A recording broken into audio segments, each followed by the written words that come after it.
त्योबाट युवालाई बचाउने कुरामा चाहिँ यो एउटै खालि राज्यका निकायले मात्रै गर्न सक्ने कुरा होइन। त्यसमा स्काउट लगायतका अरू धेरै जो सामाजिक परिवर्तनको क्षेत्रमा लागेका एक्टरहरू हुनुहुन्छ उहाँहरू सबैको महत्त्वपूर्ण भूमिका चाहिँ छ जस्तो मलाई लाग्छ। राज्यले त गर्दाले अब अहिले के छ भने एउटा कानुनी समस्या पनि छ।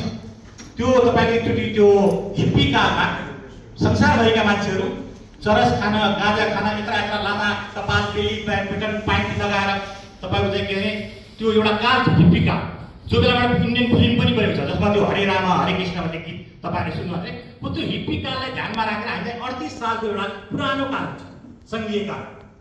त्यसले तपाईँको चाहिँ के अरे यसको सबै पाटोलाई चाहिँ उसले हेर्दैन, खालि बिक्री बेचबिखनको कुरालाई अलि बढ्ता चाहिँ ध्यान दिएको कुरा चाहिँ छ।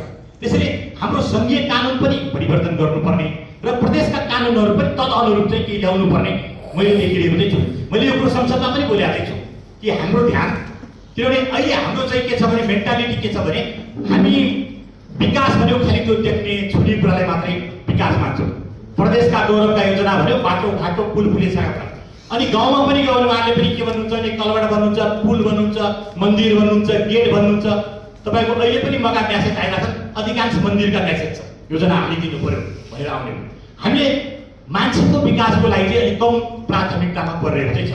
विकासका सबै केन्द्र त मान्छे हो नि त, मान्छेका लागि विकास हो, तर यो कुरा हाम्रो प्राथमिकतामा पर्दैन। तपाईँको चाहिँ के बाल विवाहको अन्त्य हाम्रो प्रदेशको गौरवको योजना बन्छ कि बन्दैन भने मैले प्रश्न सोधेको थिएँ संसदमा, तर प्रदेशका गौरवका योजना जम्मै बाटा मात्रै छ। ड्रग मुक्त तपाईँको चाहिँ के अरे प्रदेश हाम्रो गौरवको योजना हुन्छ कि हुँदैन भने हामीले प्रश्न गरेका थियौँ, तर त्यसको बारेमा अलिक कम छ। किनभने त्यो मेन्टालिटी पनि कस्तो छ, कन्भेन्सनल डेभलपमेन्टको छ। हामी विकास भन्ने बित्तिकै उही तपाईँको चाहिँ के अरे बाटाघाटा अनि त्यसपछि गएर त्यो तटबन्ध यस्तै कुरालाई बुझ्छौँ। पाहाडमा पैसा तटबन्धमा यति धेरै गएको छ, फेरि मान्छे के हुन्छ भने पाहाडमा मान्छे बस्न छोडे भन्छ। तटबन्ध भनेको त या त खेतीयोग्य जमिनलाई बचाउनु पर्यो या मान्छेलाई बचाउनु पर्यो, तर मान्छे पनि छैन खेत पनि बाँझो छ, फेरि पनि तटबन्ध सबभन्दा भन्दा त्यहाँ छ। किनभने त्यो हाम्रो विकासको कुरा मात्रै छ। अपाङ्गता भएका बारेमा मैले संसदमा बोलेँ, मान्छेहरू हाँस्छ, किन तपाईँको चाहिँ यो बारेमा चाहिँ कुरा उठाउनुहुन्छ भन्छ, किनभने त्यो कुरा अनुभूत नै छैन। हामीले तपाईँको चाहिँ के अरे भन्न सक्छौँ, बुझ्न सक्छौँ, तर फिल गर्न सक्दैनौँ। त्यो विकासको मुद्दै बन्दैन। अहिले बल्ल बल्ल अलिअलि तपाईँको चाहिँ के अरे अपाङ्गता भएका मान्छेहरूको बारेमा भन्ने बोल्दैछ। यो धनगढीमा म हेर्छु, तपाईँको बाटोको छेउमा हेर्नु होला, त्यो अपाङ्गता भएका व्यक्तिहरूले हिँड्नको लागि बनाएको चाहिँ लाइन छ जहाँ छोडेर उनीहरूले हिँड्छ। कतिपय मान्छेले त्यसलाई त्यो सोका लागि आकर्षणका लागि बनाएको हो कि भन्ने छ।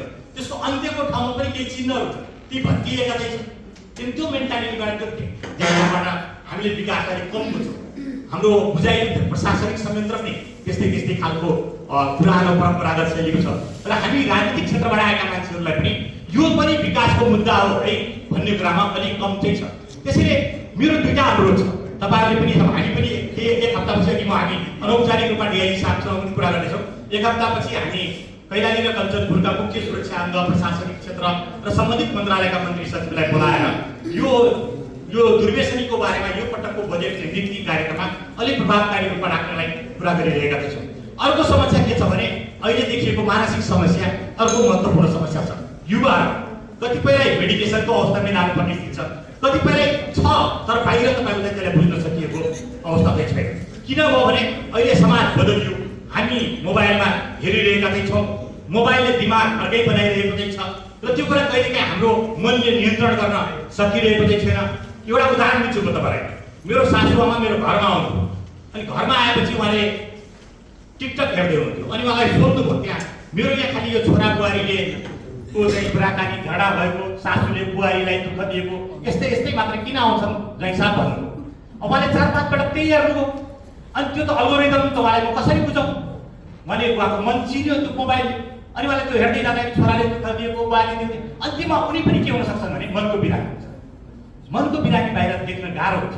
हिजोको समाज के थियो भने तपाईँलाई याद गर्नु होला, तपाईँको भर्खरको पुस्ता हो, हाम्रो पालामा के थियो भने यी मान्छेहरू मन खोलेर गाली गर्थे, मन खोलेर डाको छोडेर हुन्थ्यो। गालीका कतिपय शब्दहरू यहाँ प्रयोग गर्न सक्दिनँ, तर पनि मान्छेले मनभित्रको भडास पुरै भयो, मजाले रुन्थे कराउँथे। आज तपाईँ घरभित्र लोग्ने स्वास्थ्य झगडा गर्न सक्नुहुन्छ। झगडा गरौँ, पल्लो कोठाको के भन्छ, रोम अर्को कोठाले के भन्छ, रुनको लागि पनि पैसा तिरेर साराले पनि लिएर जानु पर्यो, हाँस्नको लागि पनि कपिल शर्मा हेर्नु पर्यो। कति गाह्रो छ।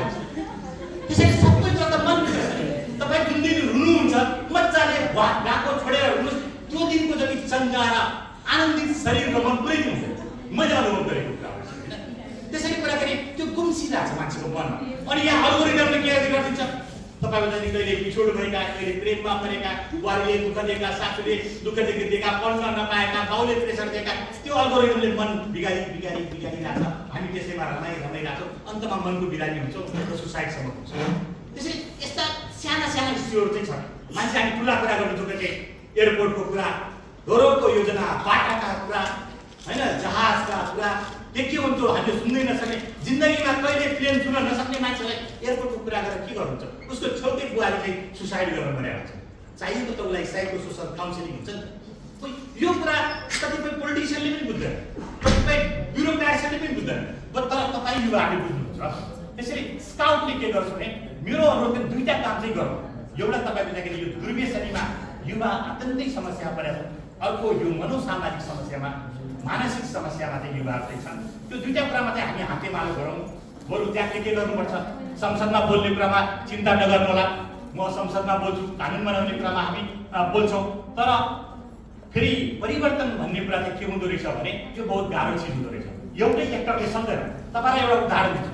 2021 सालमा छुवाछुतको अन्त्य भनेर कानुनी रूपमा हामी घोषणा गऱ्यौँ, तर आज पनि सहरमा डेरा पाउन दलितको बाधा छ भनेपछि त अन्त त भएको छैन। त्यो फरक रूप परिवर्तन भएको छ। त्यसैले हाम्रो सामाजिक सांस्कृतिक चेत बहुत कमजोर छ। अब भन्ने बेला कहिले हामी युरोप बनाउँछौँ, अमेरिका बनाउँछौँ भनिदिन्छौँ हामी जस्ता नेताहरू पनि। अनि तपाईँहरू पनि खै युरोपमा त यस्तो थियो, यहाँ छैन भनिदिनुहुन्छ युवाहरू। तर युरोप त्यसै बन्दैन नि, युरोप त्यसै बन्या हो।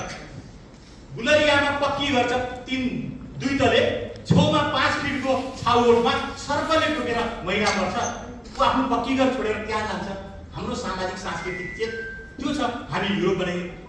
छोरी काठमाडौँ जानु पर्यो भने एउटा मान्छेसँगै पाइन्छ, टिका लगाएको छ अनि दलित सँगै छ भने उसमा टेबलमा खाना हामी हिस्किजाउँछौँ। महिना अगाडि भएको चाहिँ छ अनि उसँग सँगै आएर खानालाई हामी समस्यामा पर्छौँ भनेपछि हाम्रा मनोविज्ञान, हाम्रा सामाजिक सांस्कृतिक चिन्तन यस्ता छन् नि त। अहिले हाम्रो फेसबुक लगायतका सामाजिक सञ्जालहरू छन्, हाम्रो समाजको मनोविज्ञान पढ्ने सबभन्दा राम्रा प्लेटफर्महरू थिए। हिजो पार्टी कौवा हुन्थ्यो, चौतारा हुन्थ्यो, मुखियाको घर हुन्थ्यो, कहीँ बसेर हामी छलफल गर्थ्यौँ, कुराकानी। अब त्यो त छैन। अब त पब्लिक स्फेयरहरू परिवर्तन भयो। अब त त्यो फेसबुक हेर्नुहोस् न, हेरि नसक्नुहोस्, यति धेरै नकारात्मक मनोविज्ञान छ। हामी पनि त्यही नेगेटिभिटी मन पराउँछौँ। देश सक्यो, केही भएन, यो भयो, के भएन, नेता चोर, यो फटा, केही पनि भएन। अनि नेगेटिभ समाचार तपाईँको हामी पढ्दै गएर हाम्रो मनलाई यति नकारात्मक बनिसकेको थियो कि आधा काम पनि देख्न नसक्ने। त्यसैले समाज हाम्रो नेगेटिभिटीतिर गइरहेको छ। यसलाई पोजिटिभिटीतर्फ लाने कुरा पनि राम्रा काम पनि त छ नि त हाम्रा भाका। नभएर यतिका महिला यसरी देख्न हाम्रा भालामा त हुँदैन। मैले अघि देखेँ कार्यक्रमको प्रस्तुत गर्ने उहाँले बहिनीले चाहिँ कति राम्रो प्रेजेन्टेसन गर्नु, हिजो अगाडि उभिएर चाहिँ तपाईँको चाहिँ बोल्ने महिला चाहिँ थिएन। यो त भइरहेको छ क्रमिक रूपमा। तर हाम्रो दिमाग के छ भने खालि नकारात्मकतातिर चाहिँ लागिरहेको छ। यो पोजिटिभिटीको भाइब दिनका लागि अब तेस्रो काम, त्यसले डिप्रेसन लगायतका पनि समस्या चाहिँ छन्। समाज पनि बिग्रिँदैछ, त्यसले काम गर्दैन।